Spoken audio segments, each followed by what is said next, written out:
ನಮಸ್ಕಾರ, ರಿವ್ಯೂ ಚಾನಲ್ಗೆ ಸ್ವಾಗತ. ನಾನು ಸೌಖ್ಯ ಗಾಂವ್ಕರ್. ಸಿಕ್ಕೇ ಬಿಡ್ತಾ ಮೋದಿ ಗ್ಯಾರಂಟಿಯ ಬ್ಲೂ ಪ್ರಿಂಟ್. ಎಲೆಕ್ಷನ್ ಹೊತ್ತಲ್ಲಿ ಬಿಜೆಪಿ ಕೇಂದ್ರ ಸರ್ಕಾರಕ್ಕೆ ಭರ್ಜರಿ ಬಲವನ್ನು ಕೊಡ್ತಾ ಇರುವಂಥ ರಿಪೋರ್ಟ್ ಏನದು ನಿಮ್ಮ ಮುಂದೆ ಇಡ್ತಾ ಇದ್ದೀವಿ. ಮಿಸ್ ಮಾಡಿದ್ರೆ ನಮ್ಮ ಚಾನಲ್ನ ಸಬ್ಸ್ಕ್ರೈಬ್ ಮಾಡಿ, ಹಾಗೆ ನಿಮ್ಮ ಅಭಿಪ್ರಾಯ ಕಮೆಂಟ್ ಮಾಡಿ ತಿಳಿಸಿ. ಎಸ್ ವೀಕ್ಷಕರೇ, ಇಂತಹ 4 ವರದಿಗಳನ್ನು, ಸದ್ಯದ ಮಹತ್ವದ ಬೆಳವಣಿಗೆಗಳನ್ನು ಕ್ಲಬ್ ಮಾಡಿ ನಿಮ್ಮ ಮುಂದೆ ಇಡ್ತಾ ಇದ್ದೀವಿ. ನಂಬರ್ 1, ವರ್ಲ್ಡ್ ಬ್ಯಾಂಕ್ ಕೊಡ್ತಾ ಇರುವಂಥ ರಿಪೋರ್ಟ್ ಇದು. ಜಗತ್ತಿನ ಆರ್ಥಿಕ ಸ್ಥಿತಿಗತಿ, ಆಗು ಹೋಗು, ಏರು ಇಳಿತ ಮತ್ತು ಆಯಾ ದೇಶಗಳ ಪರಿಸ್ಥಿತಿಯ ಬಗ್ಗೆ ಪ್ರೊಜೆಕ್ಷನ್ ರಿಪೋರ್ಟನ್ನು ವರ್ಲ್ಡ್ ಬ್ಯಾಂಕ್ ಇಡ್ತಾ ಇರೋದೀಗ.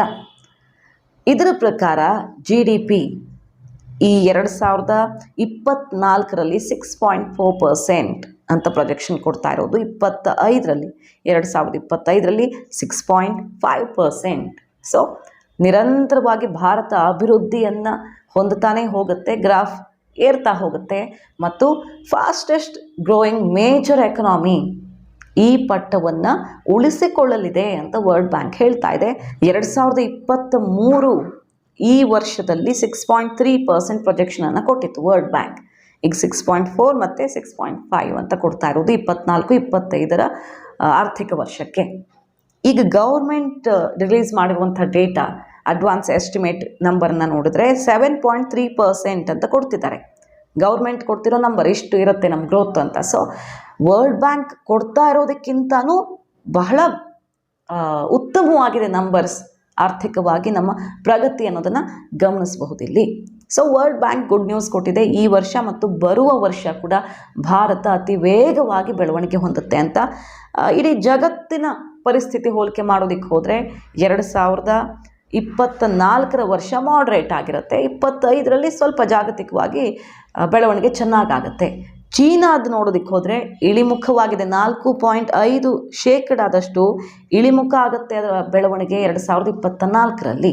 ಆದರೆ ಭಾರತ ಮಾತ್ರ ನಿರಂತರವಾಗಿ ಏರುತ್ತೆ. ನಾವು ಎಲ್ಲ ದೇಶಗಳ ವ್ಯತ್ಯಾಸವನ್ನು ನೋಡಬಹುದು ಗ್ರಾಫಲ್ಲಿ. Russia, South Africa, Brazil, US ಎಲ್ಲ ರಾಷ್ಟ್ರಗಳ ಬೆಳವಣಿಗೆಯ ದರವನ್ನು ಕೊಡ್ತಾ ಇರೋದು 2023, 24, 25 3 ವರ್ಷಗಳದ್ದು. ಬ್ಲೂ, ರೆಡ್ ಮತ್ತು ಯೆಲ್ಲೋ ಕಲರಲ್ಲಿ ನಾವು ನೋಡಬಹುದು. ಭಾರತ ಮಾತ್ರ ನಿರಂತರವಾಗಿ ಏರ್ತಾ ಇದೆ. ಭಾರತದ ರೂಪಾಯಿ ಮೌಲ್ಯದಲ್ಲಿ ಯಾವ ರೀತಿ ಬದಲಾವಣೆ ಆಗಲಿದೆ 2024ರ ವರ್ಷದಲ್ಲಿ ಅನ್ನೋದ್ರ ಬಗ್ಗೆ ಗೋಲ್ಡ್ಮನ್ ಸ್ಯಾಕ್ ರಿಪೋರ್ಟ್ ಏನು ಹೇಳ್ತಾ ಇದೆ ನೋಡಿ. ಫಂಡ್ ಇನ್ಫ್ಲೋ, ಕ್ಯಾಪಿಟಲ್ ಫ್ಲೋ ಜಾಸ್ತಿ ಆಗೋದ್ರಿಂದಾಗಿ ರೂಪಿ ಮೌಲ್ಯ 81 ರೂಪಾಯಿ ಪರ್ ಡಾಲರ್ ಆಗಲಿದೆ. ಸೊ 2024ರ ವರ್ಷ ನಮ್ಮ ರೂಪಾಯಿ ಮೌಲ್ಯದ ದೃಷ್ಟಿಯಿಂದ ನೋಡೋದಕ್ಕೆ ಹೋದರೆ ಬಹಳ ಒಳ್ಳೆಯ ವರ್ಷ ಅಂತ ಹೇಳ್ತಾ ಇದೆ. ಇದಕ್ಕೆ ಕಾರಣ ಇನ್ಫ್ಲೋ, ಫಂಡ್ ಇನ್ಫ್ಲೋ ತುಂಬ ಒಳ್ಳೆಯ ಲಕ್ಷಣವನ್ನು ತೋರಿಸ್ತಾ ಇದೆ ನೋಡಿ. ಮುಂದುವರೆದಂತೆ ಹಲವು ರಿಪೋರ್ಟ್ಗಳು ಭಾರತದ ಅಭಿವೃದ್ಧಿಗೆ ಕೈಗನ್ನಡಿ ಹಿಡಿತಾ ಇರೋದು. ಇಂಡಿಯನ್ ಕಾರ್ ಮೇಕಿಂಗ್ ಮಾರ್ಕೆಟಲ್ಲಿ ಇದುವರೆಗೇ ಅತಿ ದೊಡ್ಡ ದಾಖಲೆ ಬರೆದಿದೆ. 2023 PV ಪ್ಯಾಸೆಂಜರ್ ವೆಹಿಕಲ್ ದಾಖಲೆಯ ಪ್ರಮಾಣದಲ್ಲಿ ಸೇಲ್ ಆಗಿದೆ. 41.08 ಲಕ್ಷ ಯೂನಿಟ್ಸು 2023ರಲ್ಲಿ ಅತಿ ದೊಡ್ಡ ರೆಕಾರ್ಡ್ ಬರೆದಿರೋದು. ಇಷ್ಟು ಪ್ರಮಾಣದಲ್ಲಿ ಮಾರಾಟ ಆಗಿರೋದು. ಅದರಲ್ಲೂ ಕೂಡ ನೋಡಿ, ಆ ಕಂಪನಿಗಳೇ ಹೇಳ್ತಾ ಇರೋದು ಈಗ ಬೇರೆ ಬೇರೆ car making companies, Maruti Suzuki, Toyota, ಹಾಗೆ ಇನ್ನಿತರ ಪ್ರಮುಖ ಕಂಪನಿಗಳು, ಆಟೋಮೇಟಿವ್ ಎಕ್ಸಿಕ್ಯೂಟಿವ್ಸೇ ಈ ರಿಪೋರ್ಟನ್ನು ಕೊಡ್ತಿದ್ದಾರೆ. ಭಾರತದ ಆರ್ಥಿಕ ಪ್ರಗತಿ ಚೆನ್ನಾಗಿರೋದ್ರಿಂದಾಗಿ, ಆರ್ಥಿಕವಾಗಿ ಸುಸ್ಥಿತಿಯನ್ನು ಹೊಂದುತ್ತಾ ಇರೋದ್ರಿಂದಾಗಿ ಜನ ಕಾರ್ ಖರೀದಿಗೆ ಮುಗಿಬೀಳ್ತಿದ್ದಾರೆ. ಇದುವರೆಗೆ ಕಾಣದಂಥ ದಾಖಲೆಯ ಮಾರಾಟ ಈ ಸಲ ಆಗಿದೆ. ಅದರಲ್ಲೂ ಹೆಚ್ಚಿನ ಸಂಖ್ಯೆಯಲ್ಲಿ ಹೋಗಿರೋದೇ SUV ಅಂತ ಹೇಳ್ತಾ ಇರೋದು. ಅಂದರೆ ಜನ ಯಾವುದ್ರ ಕಡೆಗೆ ಹೆಚ್ಚು ಗಮನ ಕೊಡ್ತಿದ್ದಾರೆ? 10 ಲಕ್ಷ ಪ್ಲಸ್ ಅಮೌಂಟ್ ಇರುವಂಥ ವೆಹಿಕಲ್ಸ್ಗೆ ಡಿಮ್ಯಾಂಡ್ ಜಾಸ್ತಿ ಆಗಿದೆ, ಮಾರಾಟ ಜಾಸ್ತಿ ಆಗಿದೆ. 2023ರಲ್ಲಿ ದೊಡ್ಡದೊಂದು ರೆಕಾರ್ಡೇ ಆಗಿದೆ. 24ರಲ್ಲೂ ಕೂಡ ಆರ್ಥಿಕ ಸ್ಥಿರತೆ ಅದೇ ರೀತಿ ಮುಂದುವರಿತಿರೋದ್ರಿಂದಾಗಿ ಭಾರತದಲ್ಲಿ ಮತ್ತಷ್ಟು ಡಿಮ್ಯಾಂಡ್ಸ್ ಬರ್ತಿವೆ. ಈ ಮಾರಾಟ ವ್ಯಾಪಾರ ತುಂಬ ಚೆನ್ನಾಗಿರುತ್ತೆ ಅನ್ನುವಂಥ ರಿಪೋರ್ಟ್ ನಮಗೆ ಸಿಕ್ಕಿದೆ ಅಂತ ಈಗ ಈ ಕಾರ್ ಮೇಕಿಂಗ್ ಕಂಪನೀಸ್ ಹೇಳ್ತಾ ಇರೋದು. ಸೊ ಇದೊಂದು ನಮ್ಗೆ ಅಂದಾಜು ಲೆಕ್ಕ ಕೊಟ್ಬಿಡುತ್ತೆ. ಇಡೀ ದೇಶದಲ್ಲಿ ಕಾರ್ ಮೇಕಿಂಗ್ ಕಂಪನಿಗಳಿಗೆ ಇದುವರೆಗೂ ಆಗದಂಥ ವ್ಯಾಪಾರ ದಾಖಲೆ ಪ್ರಮಾಣದಲ್ಲಿ ಆಗಿದೆ ಅಂದರೆ ಕೊಳ್ಳುವವರ ಸಂಖ್ಯೆ ಜಾಸ್ತಿ ಆಗಿದೆ, ಹಣದ ಓಡಾಟ ಜಾಸ್ತಿ ಆಗಿದೆ. ಇದು ಕೂಡ ದೇಶದ ಆರ್ಥಿಕ ಪ್ರಗತಿಗೆ ಕೈಗನ್ನಡಿಯಂತೆ ಕಾಣ್ತಾ ಇರುವಂಥ ಮತ್ತೊಂದು ರಿಪೋರ್ಟ್. ಇನ್ನು ಐಫೋನ್ ಮೇಕಿಂಗಲ್ಲಿ ಭಾರತ ಎಷ್ಟು ದೊಡ್ಡ ಸಾಧನೆ ಮಾಡಿದೆ ಅದನ್ನು ನೋಡೋಣ. ಚೀನಾ ಪಾಪ ಹೊಟ್ಟೆ ಉರ್ಕೊಂಡು ಇಲ್ಲಿ ಮ್ಯಾನುಫ್ಯಾಕ್ಚರ್ ಆದಂಥ ಐಫೋನ್ ಸಾಂಬಾರ್ ಸ್ಮೆಲ್ ಬರುತ್ತೆ, ಕೊಳಕ್ ಸ್ಮೆಲ್ ಬರುತ್ತೆ ಅಂತೆಲ್ಲ ಅಪಪ್ರಚಾರ ಮಾಡೋದಕ್ಕೆ ನೋಡ್ತಲ್ಲ. ಬರುವ ಕೆಲವು ವರ್ಷಗಳಲ್ಲಿ ಭಾರತ ಗಣನೀಯ ಪ್ರಮಾಣದಲ್ಲಿ ಐಫೋನ್ ಉತ್ಪಾದನೆ ಮಾಡುತ್ತೆ. ನಂಬರ್ 1 ಪಟ್ಟಕ್ಕೇರಿದ್ರು ಅಚ್ಚರಿ ಇಲ್ಲ ಅನ್ನುವಂಥ ವಿಚಾರ ಇದೆಯಲ್ಲ, ಅದೇ ಚೀನಾದ ಕಣ್ಣು ಕೆಂಪು ಮಾಡಿದ್ದು.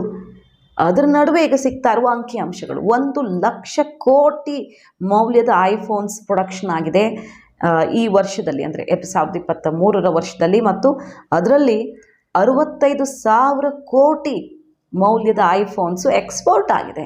ಐಫೋನ್ ಪ್ರೊಡಕ್ಷನ್ ಟಾರ್ಗೆಟ್ ಏನಿತ್ತಲ್ಲ ಅದನ್ನು ಮೀರಿ ಉತ್ಪಾದನೆ ಆಗಿದೆ. ಎಕ್ಸ್ಪೋರ್ಟ್ ಕೂಡ ಗಣನೀಯವಾಗಿ ಜಾಸ್ತಿ ಆಗ್ತಾ ಇದೆ. ಅದಕ್ಕೆ ಕಾರಣ ಭಾರತ ಸರ್ಕಾರದ PLI scheme, production linked incentive scheme, ಈಗ ಭಾರತಕ್ಕೆ ಮತ್ತಷ್ಟು ಬಲ ತುಂಬಿದೆ ಅನ್ನೋದನ್ನು ಹೇಳ್ತಾ ಇದೆ ಈ ರಿಪೋರ್ಟ್. ಸೊ ವಿವಿಧ ವಲಯಗಳ ವರದಿ, ಸದ್ಯದ ಡೇಟಾವನ್ನು ನೋಡಿದ್ರೆ ನಾವು ಭಾರತ ನಿರಂತರವಾಗಿ ಆರ್ಥಿಕವಾಗಿ ಸದೃಢವಾಗ್ತಾ ಇದೆ ಅನ್ನೋದನ್ನೇ ಇವೆಲ್ಲವೂ ಕೂಡ ಹೇಳ್ತಾ ಇರೋದು. ಇನ್ನು ಗೋಲ್ಡ್ಮನ್ ಸ್ಯಾಕ್ ರಿಪೋರ್ಟ್ ಇನ್ನೂ ಒಂದು ಪ್ರಮುಖ ಅಂಶವನ್ನು ಉಲ್ಲೇಖ ಮಾಡುತ್ತೆ. 2024 ವರ್ಷದಲ್ಲಿ 9% ನಿಫ್ಟಿ ಏರುತ್ತೆ ಅಂತ. ಈಗಾಗಲೇ ಷೇರು ಮಾರುಕಟ್ಟೆಯಲ್ಲಿ ಭಾರತ ಮೈಲುಗಲ್ಲುಗಳನ್ನು ಸಾಧಿಸಿದೆ. ಕಳೆದ ವರ್ಷ 24 ಎಲ್ಲ ವಿಚಾರಗಳಲ್ಲಿ ಮತ್ತಷ್ಟು ಒಳ್ಳೆಯ ವರ್ಷ ಅನ್ನೋದನ್ನು ನೋಡಬಹುದು. ಇದರ ನಡುವೆ ಇವತ್ತೇ ನಿರ್ಮಲಾ ಸೀತಾರಾಮನ್ ಅವರು ಹೇಳ್ತಾ ಇದ್ದಾರೆ, 2-3 ವರ್ಷಗಳಲ್ಲಿ ಭಾರತ 3ನೇ ಅತಿ ದೊಡ್ಡ ಆರ್ಥಿಕತೆಯಾಗುವುದರಲ್ಲಿ ಯಾವುದೇ ಅಡೆತಡೆಯೂ ಕಾಣಿಸ್ತಾ ಇಲ್ಲ ಅಂತ. ಸೊ ಎಲೆಕ್ಷನ್ ಹೊತ್ತಲ್ಲಿ ಈ ಬೆಳವಣಿಗೆಯ ದರ, ಅಂಕಿಅಂಶಗಳು ಮೋದಿ ಸರ್ಕಾರಕ್ಕೆ, ಮೋದಿ ನಾಯಕತ್ವಕ್ಕೆ ಆನೆ ಬಲವನ್ನು ಕೊಡ್ತಾ ಇರೋದು ಮತ್ತು BJP ಇದನ್ನೇ ಹೇಳ್ತಾ ಇರೋದು, ಚುನಾವಣಾ ಅಸ್ತ್ರವಾಗಿ ಮಾಡ್ಕೊಳ್ತಿರೋದು. ಇದು ನೋಡಿ Modi guarantee, Congress guarantee versus Modi guarantee, ಯಾವುದು ನಿಮಗೆ ಬೆಸ್ಟ್ ನೋಡಿ ನೀವೇ ನಿರ್ಧಾರ ಮಾಡಿ ಅಂತ ಈಗ ಜನರ ಮುಂದೆ ಹೋಗೋದಕ್ಕೆ ಅಸ್ತ್ರವನ್ನು ಕೈಗೆತ್ತಿಕೊಳ್ತಾ ಇದೆ ಕಮಲಪಡೆ. ಮಾಹಿತಿ ನಿಮಗೆ ಇಷ್ಟ ಆಗಿದ್ರೆ ಮಿಸ್ ಮಾಡಿದ್ರೆ ನಮ್ಮ ಚಾನಲ್ನ ಸಬ್ಸ್ಕ್ರೈಬ್ ಮಾಡಿ, ಹಾಗೆ ನಿಮ್ಮ ಅಭಿಪ್ರಾಯ ಕಮೆಂಟ್ ಮಾಡಿ ತಿಳಿಸಿ. Thank you.